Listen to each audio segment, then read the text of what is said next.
It's November 17th, 2020, and the United States' democratic norms, to some extent, appear to be drifting toward oligarchy, authoritarianism, and even dictatorship. We're not there yet, but we're drifting there. I say this because Donald has yet to concede the November 3rd national election, in which, after some expected slowness in the count due to the high number of mail-in ballots and rules peculiar to each state, certified Joseph Biden's popular and electoral victory. Concession of an election loss is a cherished norm in American history.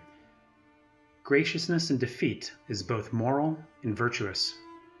It is moral because it signals respect not only for one's opponent, but also respect for our shared institutions. And those are the very institutions that let you run for office in the first place. If you disrespect those institutions when you lose in a fair fight, you erode trust among members of society. When trust erodes, corruption takes its place. And when our system is corrupt, the people grasp for something new that they think they can trust. Maybe it's overbearing trust in a very few rich individuals who retain power over time, oligarchy. Maybe it's rejection of a pluralistic society in which many people, e pluribus unum, share power, and in which only one party or group claims sole legitimacy or authoritarianism, or if only a single person claims legitimacy, a dictatorship.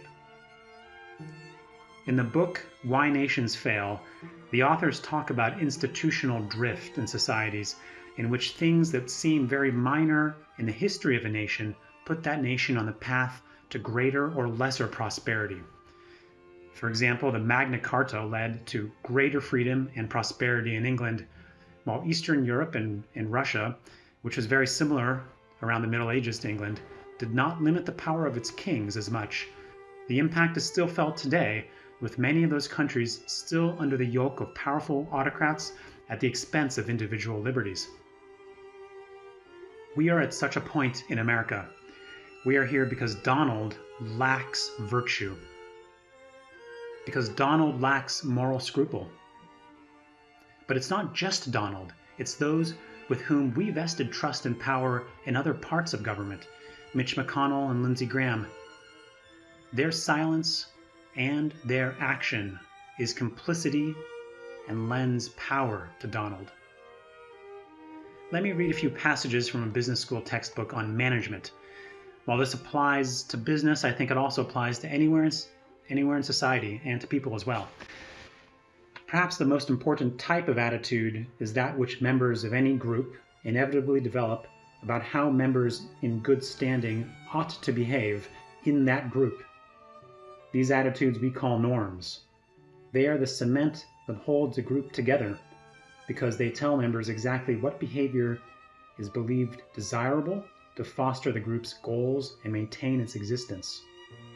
Norms are unwritten rules, shared beliefs of most group members about what behavior is appropriate and attainable to be a member in good standing. And on values, another important type of attitude is values. While norms are shared ideas of correct behavior in a group, values are more fundamental notions of ideal behavior, usually unattainable, but to be striven for. Values are seldom explicit, but very much shape how members interpret events and form expectations about behavior. We must disallow the perversion of the important social norm of concession. Donald lost. He ought to concede immediately. Failure to do so must be denounced immediately and without hesitation or equivocation by anyone else in society. While those in power, such as Mitch McConnell, lead by example, they can also follow our example. Concession after a clear and unmistakable loss is good for society.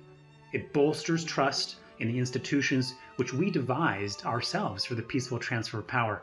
It minimizes corruption, and it signals respect for one's opponent and for the people who cast their votes.